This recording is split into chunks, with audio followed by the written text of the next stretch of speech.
જય શ્રી કૃષ્ણ. ઓમ નમઃ શિવાય. મિત્રો, સ્વાગત છે તમારું આપણી ગુજરાતી યુટ્યુબ ચેનલમાં. આજે તારીખ 15 ઓગસ્ટ 2026 અને શનિવારનો દિવસ એટલે કે શ્રાવણ વદ ત્રીજ અને ફૂલ કાજલી વ્રતનો દિવસ. તો આવો સાંભળીએ વ્રત વિધિ અને વ્રત કથા. જય શ્રી કૃષ્ણ. મિત્રો, આ વિડીયોમાં આપણે સાંભળીશું ફૂલ કાજલી વ્રતની પૂજન વિધિ અને તેનું મહાત્મય કથા વાર્તા. મિત્રો, શ્રાવણ સુદ ત્રીજના દિવસે આ વ્રત લેવાય છે. ખાસ કરીને કુંવારી કન્યાઓ મનગમતા વરની પ્રાપ્તિ માટે, અખંડ સૌભાગ્ય માટે આ વ્રત કરે છે. આ વ્રત ભગવાન શંકર અને મા પાર્વતીને સમર્પિત છે. શ્રાવણ માસની અજવાળી ત્રીજે કુંવારિકાઓ સવારે સૂર્યોદય પહેલાં ઉઠી સ્નાન કાર્યથી પરવારી સ્વચ્છ કપડાં પહેરી 16 શણગાર સજી ભગવાન ભોળાનાથના મંદિરે જઈ ભગવાન શ્રી ગણેશ, રિદ્ધિ સિદ્ધિ અને ભગવાન શિવ અને મા પાર્વતીજીની પૂરી શ્રદ્ધા ભાવથી પૂજા કરે છે. અબીલ, ગુલાલ, કંકુ, સુગંધિત પુષ્પ, પંચામૃત, ઋતુના ફળ અર્પણ કરી, ધૂપ દીપ કરી, આરતી કરી પ્રભુને પ્રાર્થના કરે છે. પોતાનાથી અજાણતા થયેલી ભૂલચૂક માટે માફી માગે છે અને આ વ્રતમાં ફૂલ સૂંઘવાનું ખાસ મહત્ત્વ છે. ખાસ કરીને ગુજરાત, સૌરાષ્ટ્ર અને કઠિયાવાડમાં કુંવારિકાઓ આનંદ ઉલ્લાસથી આ વ્રત કરે છે. જ્યારે પણ ફળ કે જળ ગ્રહણ કરવામાં આવે છે ત્યારે સૌપ્રથમ ફૂલ સૂંઘીને પછી ફળ કે જળ લેવામાં આવે છે.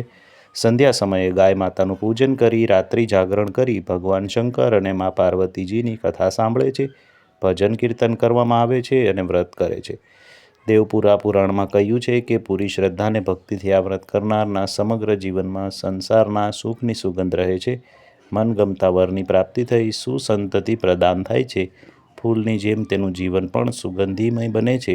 આ વ્રતના પ્રભાવથી વ્રત કરનાર દીકરીનું જીવન સંસાર સદાય સુગંધમય બને છે. આમ 3, 5 કે 7 વર્ષ સુધી વ્રત કરી વ્રતનું ઉજવણું કરવામાં આવે છે. ઉજવણામાં જેટલા વર્ષે વ્રત કર્યું હોય તેટલી કુંવારી કન્યાઓને ગોયણી કરવાની છે અને ગોયણીને જમાડી યથાશક્તિ સૌભાગ્ય પ્રતીકની વસ્તુ ભેટ અર્પણ થાય છે. ઉજવણાની પૂજામાં ભગવાન શિવના મંદિરે ચાંદીનું ફૂલ પૂજામાં ચડાવાય છે. બ્રાહ્મણોને યથાશક્તિ દાન આપી આ વ્રત પૂરું થાય છે. તો મિત્રો, આ હતી ફૂલ કાજલી વ્રતની પૂજન વિધિ, તેનું મહાત્મ્ય.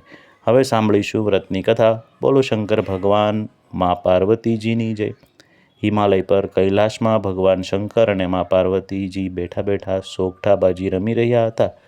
વચમાં પાર્વતીજીએ ભગવાનને પૂછ્યું, હે નાથ, આપ જેવા દેવોના દેવ મહાદેવને પામવા મેં જે કંઈ પણ વ્રત કર્યું હશે તે ભગવાને પાસા ફેંકતા કહ્યું કે એક વેળા નારદજી મારા પિતા હિમાલયની મુલાકાત લીધેલી ત્યારે નારદજીએ મારા પિતા આગળ તમારા ખૂબ વખાણ કરેલા અને તે વખતે પણ સાંભળેલા, એટલે તમે મને વરવાનું તે જ વખતે નક્કી કરી લીધું. પરંતુ નટખટ નારદજી હતા, તેણે વખાણ મારા કર્યા અને તમારા વિવાહ વિષ્ણુ સાથે કરવા આગ્રહ કર્યો.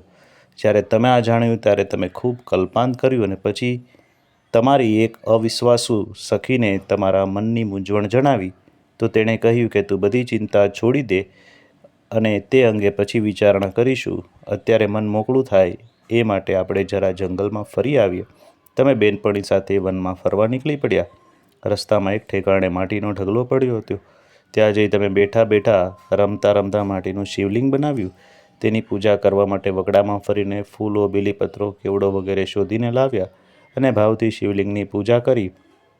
આ દિવસ હતો શ્રાવણ મહિનાની અજવાળી ત્રીજનો. તમે રોષમાં ને રોષમાં સવારથી અન્ન ન લીધું છતાં ભૂખ્યા પેટે પ્રફુલ્લિત રહીને વિવિધ જાતના ફૂલોથી ભક્તિ કરી. તેથી હું તમારા પર પ્રસન્ન થયો.